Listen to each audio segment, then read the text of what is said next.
All right, ready to roll. Sorry about that. I take my orders from Kent, so we had to wait till the proper time. But obviously, starting out, today's a tough day. Third anniversary of when Wade was murdered.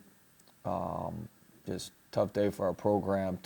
Days is really the only player that was around from them, but our players are very aware of everything that went on. We talked about it this morning. I exchanged messages with his mom this morning. So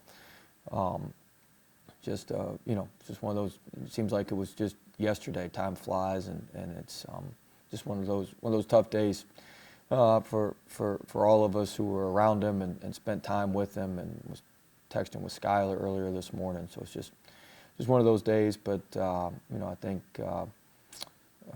we'll continue to move forward and continue to support his family, and he'll continue to be a part of our thoughts and our prayers and our program as we move forward here. So with that said, moving forward,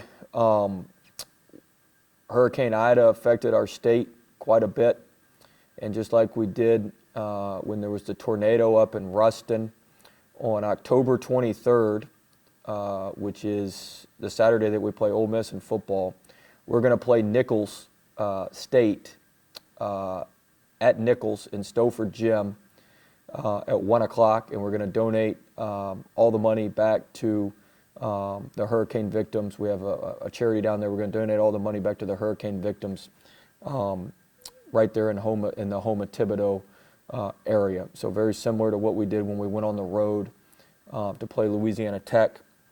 We're going to do that on Saturday, October 23rd. Same thing with Nichols at Nichols to try to help raise some money for the folks that are still struggling and still working hard to recover and get back on their feet down in South Louisiana, or further South Louisiana. So that's something that kind of a tradition we want to continue when we can go help out other schools and help out the state and help out folks any way that we can. So we're going to do that on the 23rd. Before I get this question, our team and our program is 100% vaccinated. So every player on our team is vaccinated, fully vaccinated. Everybody in our program, managers, staff, everybody that's in our gym day to day is fully vaccinated. So we're full steam ahead with that, and just thankful that everybody's healthy and that we're hopefully going to be able to move through and have as normal a season as we can, with as few disruptions as we can. But right now we're in the middle of boot camp as we get ready. Our first practice actually isn't until Friday, because we'll finish up boot camp tomorrow. We'll take Thursday off to make up some of the boot camp days for some guys who couldn't finish or didn't finish or for whatever reason, and then we'll get going on Friday with our first practice. So we're 2 days into boot camp, going well so far. We finished up the conditioning portion this morning. Tomorrow will be more team building than the conditioning. The conditioning was the first couple days, and then tomorrow will be more of a team building exercise that will combine quite a bit of conditioning with it as well. So that's where we are with things, and we're excited to get rolling with practice, and excited for the season to start up. So I guess with that, we'll go to some questions. How's it going, Coach? Darius obviously came in with Emmett and Javonte and trended in 2018, but so he's kind of like the last man, on the block from that class. How have you seen him embrace being someone the new guys look up to? One of the two seniors on this team was Xavier. How well has he kind of matured into this increased leadership role, having been here for 4 years? Yeah, he's been phenomenal. I mean, the first step of leadership is handling your own business. And, he's been a tremendous student. He shows up to everything on time. He's early. He sets the standard for what we want to do and what we want to be about. And the other guys understand that. He's also able to interpret things for, interpret what I say for the rest of the group on some things. And, he's taken the next step with his leadership. He's always been somebody who leads by example, but he's been a lot more vocal this year, making sure he knows that you can't do it alone. And sometimes we've tried to do it. You can't just do it by yourself. Like, you got to have other guys coming with you. You got to have other guys moving with you. And Darius has taken that on. He's going to have a career year this year, his best year. And he's done everything we've asked since he's been here, and we want to pay it off here in his senior year and make sure he has his best year as he moves forward. Yeah. Hey, Will. It's Glenn West.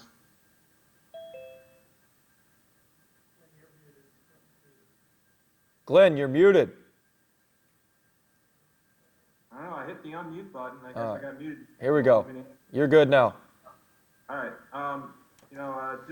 Talk about, the fact that you've had, really each of your first 3 years kind of a solid 4 guys returning. And I know this year you have Darius, but it's, a lot of new pieces that you're trying to mix in here and find the right, combinations for. Just how fun has it been for you as a coach, just, tinkering with all the different possibilities and lineups and all that this offseason?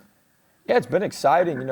I really like the group that we've put together. I told our team the other day, it's hard for me to get mad at them sometimes because I like them so much. Like, actually, they're fun to be around. They're fun to coach. Like, sometimes I got to make myself mad before I walk into practice so I can kind of get out of us what I need to get out of us some days. But I like the I like what we have. I really think we've got guys.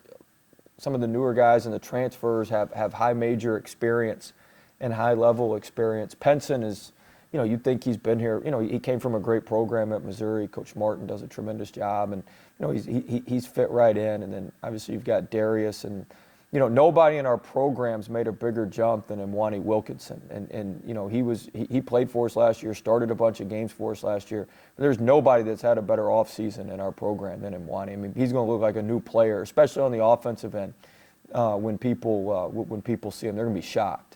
And so he's had a tremendous offseason, and some of the other guys have continued to grow. And so it's fun. Every year is fun. Every year is a different puzzle. You got to put the pieces to the puzzle together. And I'm excited about the opportunity to coach these guys and opportunity to put this puzzle together and hopefully make it a masterpiece. Hey, Coach, Mike Scarborough with TigerBait.com. Are you about to have a couple of big visit weekends? Obviously, Auburn's the big weekend for football. Are you going to do the same in basketball?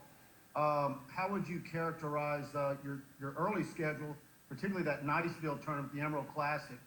How did that come about? And how would you classify this multi-year stretch of prospects in the state of Louisiana? Would you say it's average, below average? It seems like it might be a little down as far as numbers, as far as SEC caliber talent. Well, that was a loaded question, Mike. That was 3 for 1. You got your money's worth. Yeah. The first part, yes. Football weekends are always big recruiting weekends for us. We anticipate having, we're going to have a majority of this group back. So we're really in the 2022 class. We've got a commitment. We take 1 or 2. We need 1 more for sure, and we take a second if it's the right guy. But we're not really. We're really spending our time. We've got a bunch of young kids coming in these next 2 weekends with Auburn and Florida. We've got, really the 5 or 6 of our top 2023s coming in. In these next couple weekends. So, we're going to focus on some of the younger classes and working through that and getting those guys on campus early, because I feel like for the first time, we're not going to have the drastic roster turnover that we've had. Now, we're going to lose some guys, and, we're in a pretty good spot with our roster for the next couple years. And so we're really focusing more down the road. The tournament in Niceville is actually something I signed up for as soon as we got here, just because I know there's a lot of LSU fans that have, that vacation in Destin, vacation down that way, and a bunch of people, a bunch of our boosters have houses down there. And so I felt like it was, when you go to these early season tournaments, I felt like there's already a lot of people in Louisiana that kind of spend Thanksgiving in that area. And I thought it would be a great tournament for us to get in. I was actually signed up This will be the first time I've been I've been to the junior college there 100 times for recruiting, but this will be the first time my team at Chattanooga played in it, but it was the year after I left. I was signed up to play in it there. My team at VCU, I was signed up to play in it. They played in it 2 years ago, so this will be the first time I actually get to go to Niceville, but the third time I've been signed up for the tournament, or the school I've worked at's been a part of the tournament. But the guy, Maury Hanks with Global Sports, he does a phenomenal job organizing things and gets things going. So we're excited about that. The competition is going to be good. Oregon State made the Elite Eight. Penn State had a good year. Wake Forest, Coach Forbes, they whipped our tail a couple years ago when he was at East Tennessee State. Brooks Savage, one of their assistants, is a good friend of mine. So it'll be a challenging tournament for us as we move forward. And then, as it relates to the state, I think a lot of the best athletes now are just playing football earlier. If you look since we've been here, I think the last 3 years since we've been here, there's been like 64 4- and 5-star football recruits from the state of Louisiana. There's been, or top 100 or something like that. There's been one basketball. And so, it's a challenge. The best athletes are specializing earlier in sports. And so that specialization has led to football and baseball in a lot of instances. In my opinion, one of the best basketball players in the state last year is, one of our receivers from Walker. He was Brian Thomas Jr. was a tremendous basketball player as well. So, I think you see a lot of that, and there are some good younger players in the state. There's some 2023s, 2024s. There's some good younger players in the state, and there's some really good coaching and really good basketball programs in the state. But when you're trying to recruit at an elite level and you're trying to get, the elite of the elite, part of it's just population too. We got 4.5 million people, and there's 3.2 million people in Greater Houston. And so, part of it's just a population deal as well. So, there's a lot of factors that go into it, but certainly when there's great players in the state, we want to recruit the best ones. Thank you. Hey, I got all three of them, Mike. I know. Thank you. What's up, Matt? How you doing, Coach? Well, just looking at your backcourt, obviously Xavier and Brandon this year bring a little different style. Just what are your points of emphasis for them going into the year, and just how you're going to kind of try to get them on the same page going into the year? Same point of emphasis I always have with our point guards. Don't turn it over. We better shoot it before we turn it over. So get that thing on the backboard before we turn it over. But I'll tell you one thing now. Xavier Penson he's better than I thought. He's been a huge surprise. And I'm not just talking, I knew he's a good basketball player, but just being able to play point guard and pass and see the floor. And he's as good as I've seen it, getting down the seams and creating rotation and drives. He's going to be really, really good for us. You got Eric Gaines back there who's, played for us last year and fast. And we finally got him pushing the ball and playing off 2 feet. Adam Miller, somebody who can make shots, and he's developing into a good playmaker, into a solid playmaker. But he's somebody that makes shots, that can score at a high level. And Brandon Murray, man, our fans are going to love him. He is a pit bull. We're running 5-on-0 offense at 7 o'clock in the morning, and he's cutting like we're in overtime of the national championship game. Everything he does he does it extremely hard. He does it the right way, and so he is absolutely tenacious. And so we're excited about those guys. We're excited about those guys in the backcourt. Hey, Will, your first off season. Hey, Billy.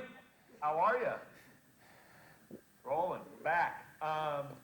Greg Golden left in the off season. You bring in new staff with Jasper Bibbs. Just how do you think it went? Was it a chance for you guys to look at some things and maybe do things differently? Yeah, well, we actually have we have a new strength coach, Lauren Green, actually. And so, Yeah, I don't know if Kemp got the media advisory out on that yet. But you know, it's a way to, yeah, it's a good question. You know, you kind of only know what you know. And, you know, what we have been doing was very, very effective, and Coach Golden is phenomenal. And I still lean on him for advice. I still talk to him. But there's a bunch of different ways to doing things, and you've got to evolve and you've got to move forward. And so, you know, Coach Green was with the Brooklyn Nets. He was with the Los Angeles Dodgers in baseball and ran their minor league system. I mean, he has just a wide-ranging kind of college and pro sports background.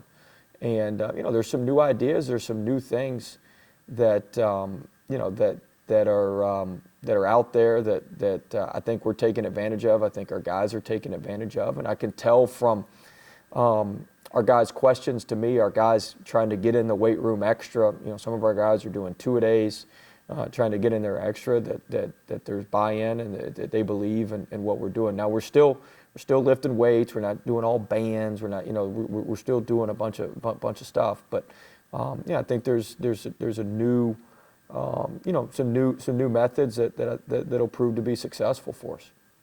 And then Justice Williams, what have you seen from him so far since he's been on campus? Well, he's been great. You know, we're getting his foot looked at right now. He had a little bit of a foot problem at Montverde. He missed a month.